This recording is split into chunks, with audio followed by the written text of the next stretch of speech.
Why almost every conversation that we have in our country is about religion and caste? का आपण देशाच्या विकासाविषयी बोलत नाहीत?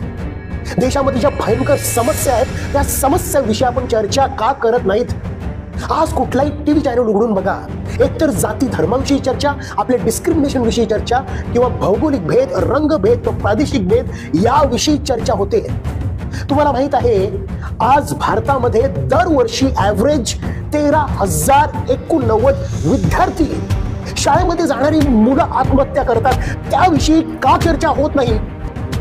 भारतामध्ये दरवर्षी 10,600 शेतकरी आत्महत्या करतात. का तो आपल्या चर्चेचा विषय नाही? दरवर्षी 5 वर्षाखालील 50 लाख मुलं तडफडून आपला जीव सोडतात. त्याच्यामधली बरीचशी मुलं भुकेने, म्हणजे पोटामध्ये अन्नाचा दाना नाही म्हणून जीव सोडतात. त्याविषयी आपण चर्चा करत नाही.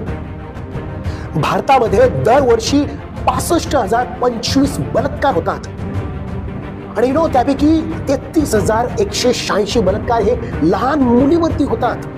त्याविषयी का आपण बोलत नाहीत?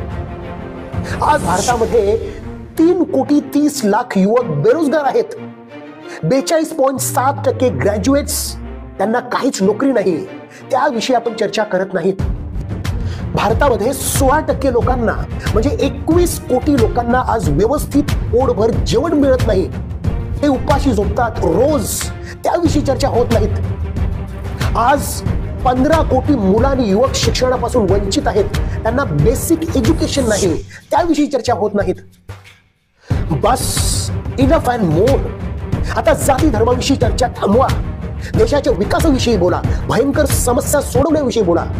मला वाटते की जेवढे पॅशनेटली आपण जाती धर्माविषयी बोलतो, आपल्या डिस्क्रिमिनेशन विषयी बोलतो, चर्चा करतो, तेवढेच पॅशनेटली जर आपण देशाच्या विकासाविषयी बोललो, समस्या सोडवण्याविषयी बोललो, तर देशामधील सगळ्या समस्या सुटून जातील.